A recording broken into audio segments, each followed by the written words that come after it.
Friends, ಇವತ್ತು ಹೂಕೋಸಿಂದ dry gobi ಮಾಡ್ತಾಯಿದ್ದೀನಿ. First 3 spoon ಮೈದಾ, 3 spoon cornflour, ಹಸಿಮೆಣ್ಸಿನ್ಕಾಯಿ ಪುಡಿ, ಶುಂಠಿ ಬೆಳ್ಳುಳ್ಳಿ ಪೇಸ್ಟ್ ಎಲ್ಲ ಸೇರಿ ಮಿಕ್ಸ್ ಮಾಡಿ ಹಾಫ್ ಆನ್ ಅವರ್ ಬಿಡಬೇಕು.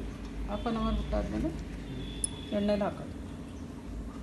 ಫಸ್ಟೇ ಮಾಡಿದ್ದೆ.